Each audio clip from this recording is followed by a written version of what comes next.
Konbanwa, magandang gabi. Ito po si Geronimo Magueras ng Konbanwa Shiga. Narito ang mga balita. Isang kaganapang naglalayong maranasan ng mga magulang at kanilang anak ang kalikasan sa panahon ng taglamig ang gaganapin sa Lake Biwa Museum sa Kusatsu. Ang kaganapang ito ay ginanap sa isang pasilidad sa labas ng Lake Biwa Museum at lumahok dito ang 15 mga magulang at kanilang mga anak. Habang sumusunod sa patnubay ng tagapamahala sa museum, dinanas ng mga kalahok ang kalikasan sa taglamig habang namumulot ng mga buto buhat sa puno sa gubat. Nagpatuloy ang kaganapang ito ng sumunod na araw at ang mga kalahok ay nakaranas ng paglalaro sa niyebe. May 1,300 runners ang lumahok sa Biwako Lakeside Marathon sa baybayin ng Lake Biwa sa pagitan ng Otsu at Kusatsu noong ika-24 ng Pebrero. Ang marathon ito ay ginaganap ng pamahalaan ng Shiga taon-taon. Mayroong 2 kurso ang marathon, 12 kilometers at 15 kilometers na distansya mula sa Otsu hanggang sa Kusatsu.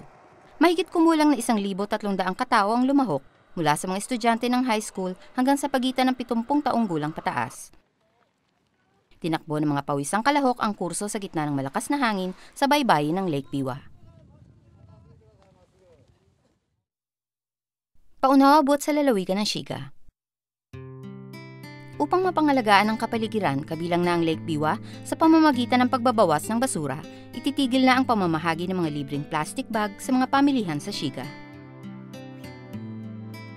Noong ika-15 ng Pebrero, ang 24 na operator ng mga supermarket sa lalawigan, 12 organisasyong nasasangkot sa recycling at pagbabawas ng basura, mga kinatawan ng munisipalidad at pamahalaan ng Shiga, ay nagtipon at lumagda sa kasunduan na tapusin na ang libreng pamamahagi ng mga plastic bags.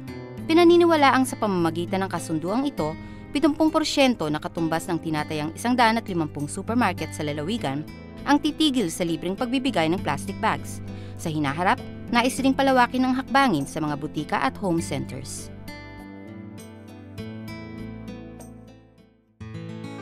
Alam niyo ba ang tinatawag na my bag o sariling lalagyan? Tuwing mamimili, imbis na humingi ng plastic bag sa kahera, magdala ng sariling lalagyan at dito ilagay ang mga pinamiling bagay. Mayroon ng mga gumagamit ng sarili nilang bag. Mula ngayon, ito'y laging dalhin sa pamimili. Sa ngayon, may iba't ibang klase at disenyo ang mga bag na ito. Mayroong mga magagandang pattern na katulad nito. Maaari itong gamitin bukod sa pamimili at nakatutulong pa sa pamumuhay habang pinangangalagaan ng kapaligiran.